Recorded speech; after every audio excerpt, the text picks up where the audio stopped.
Hello, this is Dr. Ned Hallowell, and welcome to Distraction. Today, I'm very happy to welcome Katie Azevedo. Did I pronounce that right, Katie? Azevedo, you are pretty close. Azevedo. Well, I'm getting better.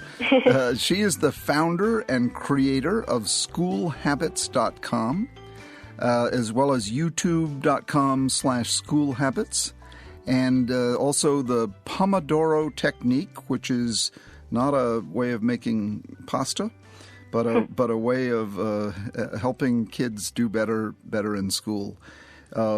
She's a self-described school junkie and someone who loves school, but she's also aware that some people don't love school so much.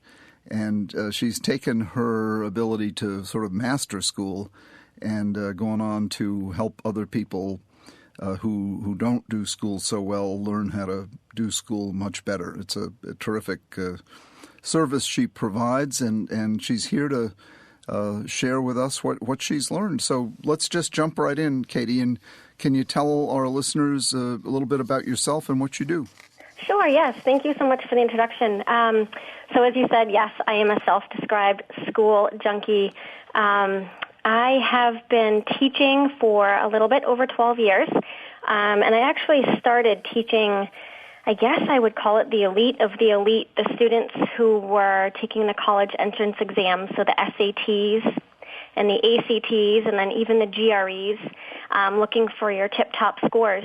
And I was vice president of a premier tutoring company for close to a little over 10 years.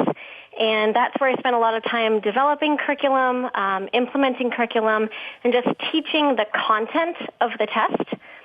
And then it kind of struck me slowly. So I don't know if it sort of was this incubation, this thought in incubation that I had that, wow, the students with the greatest improvement in their scores were the ones who knew how to study. It wasn't that the students who had stagnant scores weren't studying. It wasn't that they were lazy. It wasn't that they weren't trying.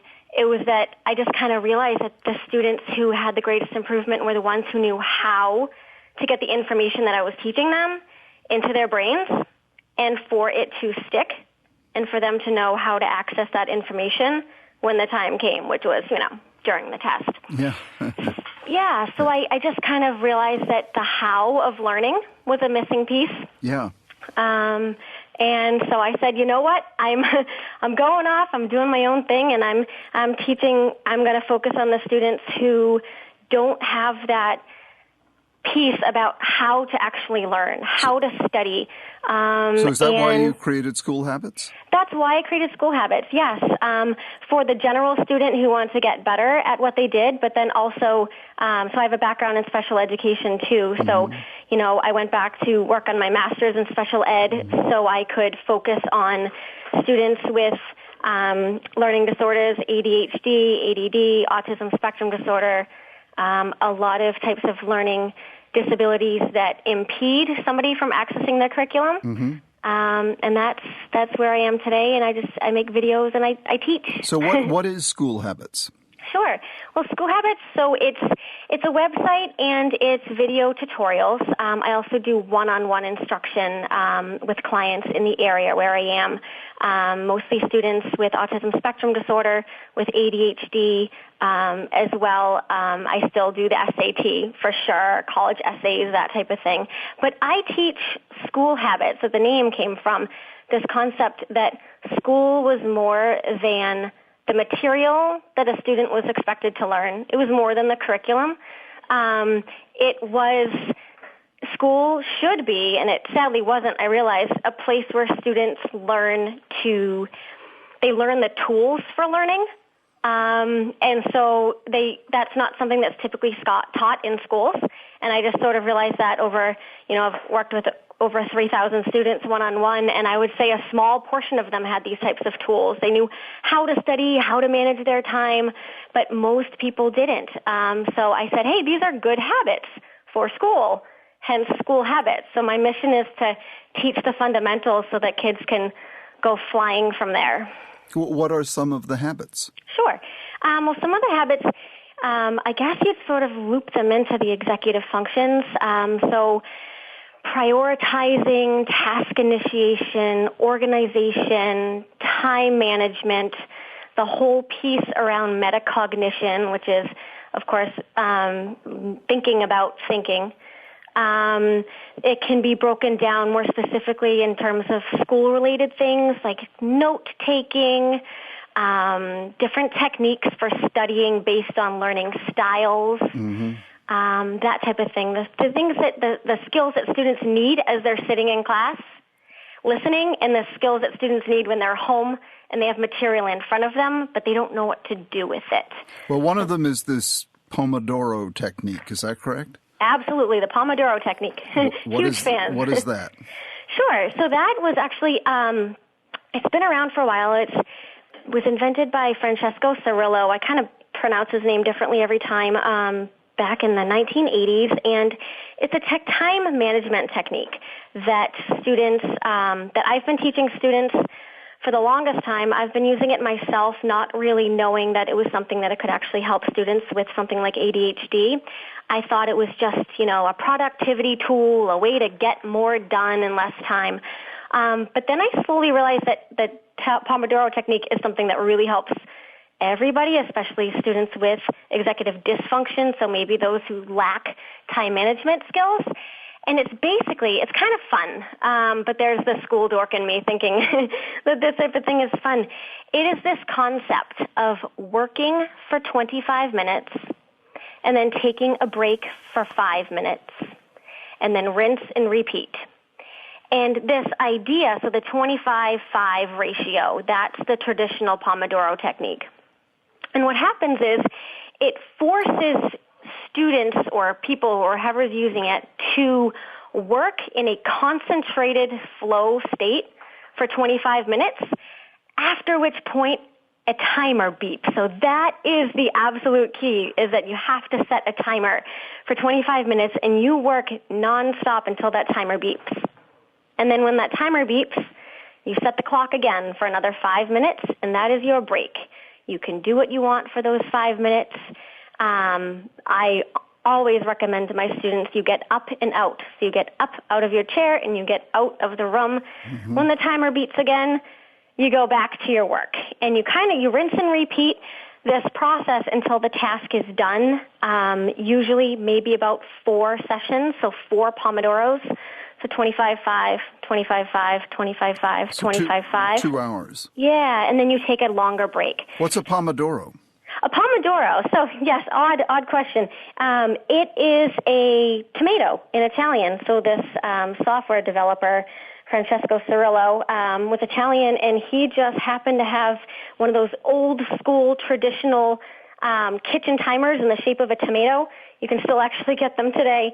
And so he used the timer shaped in a tomato for his Pomodoro techniques that he was using as he was creating the system, and then just decided to name it that. So it has no psychological significance really, other than he had a tomato in front of him and it worked. But you should get a timer. It doesn't have to be a tomato timer, but it should be a timer that rings. Absolutely. It should be a timer with sound. Today's iPhones, or phones, whatever, they have timers. There's actually a Pomodoro, I believe there's a Pomodoro app that is specifically like a 25-5, and you can sort of adjust your work and rest intervals depending on the task at hand.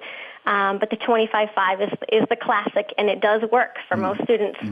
And the 5 minutes is enough of a break? For most people, yes. So what happened is any longer than that, if you're working for 25 minutes, a 5-minute break proportionally should be enough to sort of reset your concentration, to kind of replenish your glucose a little bit, because that's what we use when we're thinking, right, for those 25 minutes.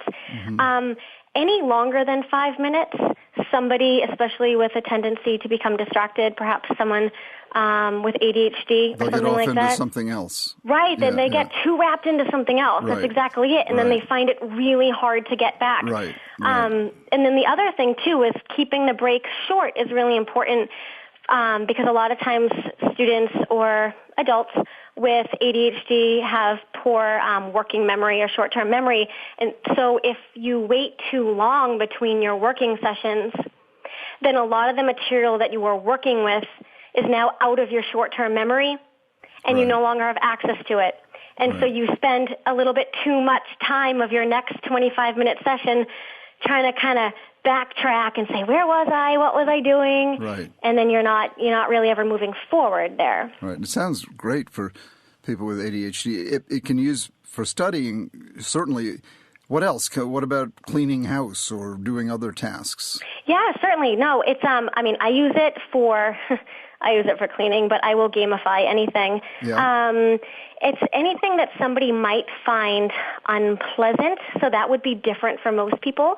So for everybody. Bills or right, exactly. Yeah. Cleaning out your sporting good closet. Who wants to do that? Yeah. For 2 hours straight. But if you break it up, it could be done even for reading. So not necessarily studying, but if you have if you want to get through a book and you're just finding that you're zoning out, that fake reading syndrome, as I like to call it, where you read the whole page and you get to the end and you're like, I don't know what I just read. Yeah. If you read for 25, put the book down, give yourself a 5-minute break, get back into it. I mean, it has a lot of applications.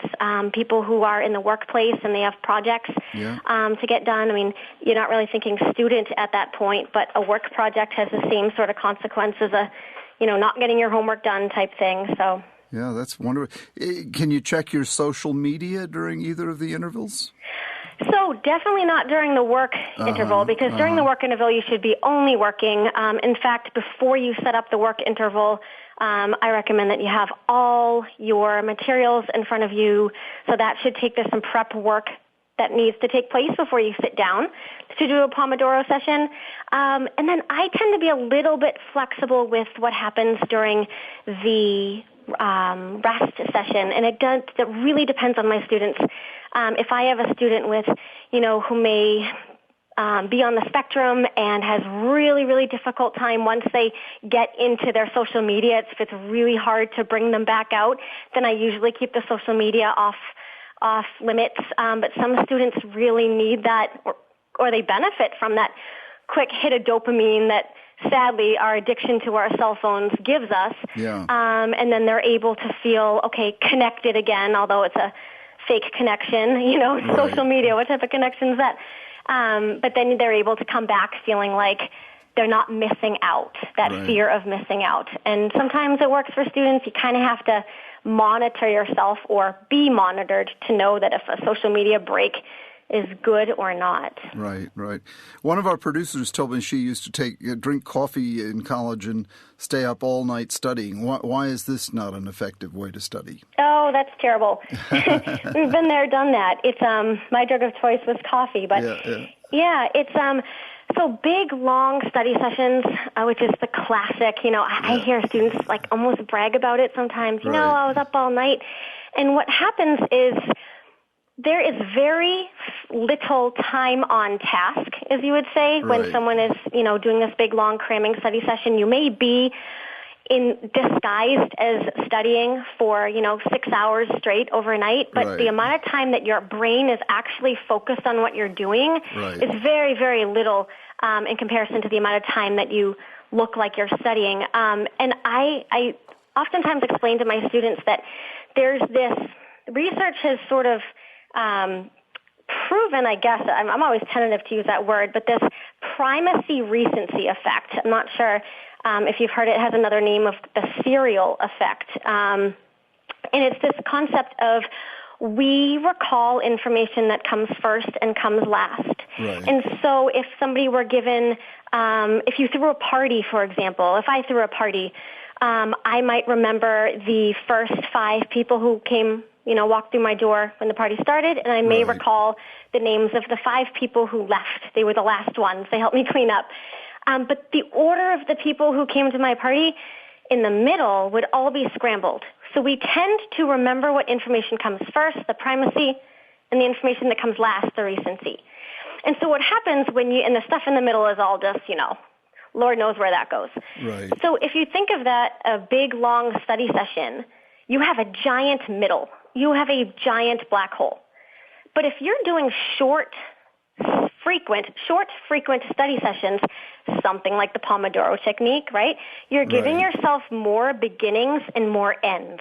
That's the concept where the 25-minute work interval really, really makes sense, because if you have 4 25-minute work intervals back to back, that's 4 beginnings and 4 ends, more opportunity for your brain to remember what you're actually working on. So that's why no doze and coffee all night will not work. Right. It's not smart. You're going to wear yourself out, and we do need breaks, just like we need breaks when we're doing anything, right? Sure. Are there some other habits we should work on breaking? Oh, in the context of being a human, or in the context of being a student? In the context of being a student. Sure, yeah. I mean, and they're tough ones. I mean, that's why they're hard habits to break.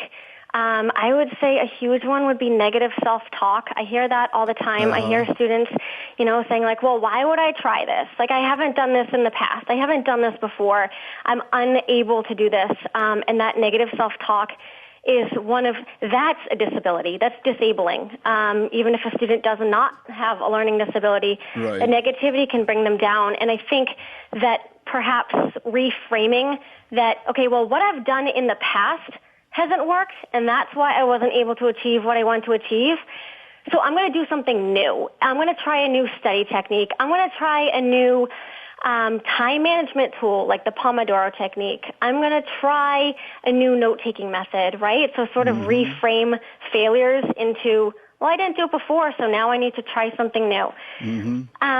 Procrastination, that's another one, but who doesn't do that? It feels so good in the moment. Right. But that is one that actually the Pomodoro Technique can help students avoid procrastination too, because sometimes especially someone with ADHD, it runs hand in hand sometimes with perfectionism. I'm type A, I'm perfectionist. I don't have ADHD, but if you were to draw a Venn diagram between someone with ADHD and someone with extreme perfectionism, there is an overlap in the middle, and this idea of like, well, I don't want to get started because it's not going to be perfect and I don't know how. But what if you just did 25 minutes? Right. Right? What if you just did 25 minutes of that looming task that was so overwhelming, and then you do 25 minutes of it and you realize, that wasn't so bad. I'm going to take a 5-minute break. And then I'm going to do another 25. And then before you know it, that momentum is enough to keep someone going. Yeah, you've got so many wonderful tips. I think it's obvious, you're experienced and you know what you're doing, and you're very practical. Oh, well, thank you. I'll bet you help a lot of students. Obviously, the ones you come into contact face-to-face, but your website is available to everyone, correct? It is, yes. Schoolhabits.com, yep, and a YouTube channel by the same name. And I'm getting some good feedback from students, but then educators as well, who are using some of the tips in their classes, realizing that kids need to know how to learn. It's not just that they need to learn. Yeah, right? So just out of curiosity, which gets more traffic, the website or the YouTube channel? Oh, we're getting into the analytics. Yeah. Well, they're quantified differently. I think they're about equal. Yeah. It seems to me that most of the YouTube videos are being viewed by students. I do have a lot of comments from teachers there, but the majority of it is from students of all levels. So, I mean, I have down from 5th grade up to law school in there. And then the website feedback, I get a lot from teachers and then parents too. That's sort of another audience that I didn't really think would be attracted to what I had to say, but it's just, a byproduct, I suppose. But both of them. So it depends what type of learner you are. If you want to watch, if you're visual, then maybe check out the videos. If you prefer to read, it's about knowing yourself. And, Yep. Right? Well, you're terrific, Katie, and it's Azevedo? Azevedo, good. I'm still working on it too. Don't worry. Katie So is my mom. Azevedo, you're a wonderful teacher, and thank you. and I'm sure a wonderful mom, and you have terrific information to offer. Schoolhabits.com, and the YouTube channel, the same, School Habits, youtube.com/schoolhabits. Thank you so much for joining us on Distraction. You're a very talented young woman. Well, thank you, Dr. Hallowell. It's very great to have you. Bye-bye. Bye-bye. Please go review our show on Apple, the Apple Podcasts. Do you like what you're hearing on distraction? Please rate us and review us on Apple Podcasts. It helps us grow the show. We really appreciate it. We need it. Just go to Apple Podcasts, write a review. We really depend on that. I know it takes a minute or two, but if you like the community we're growing with these distraction podcasts, please take that minute, because that's the way we grow. There's a huge number of podcasts, and the only way we can distinguish ourselves is with your help, your reviews. You're taking a minute or two to do that. So if you do like these podcasts, and I certainly hope you do, please go to the Apple Podcasts and write a review for us. We will be very grateful for your doing that.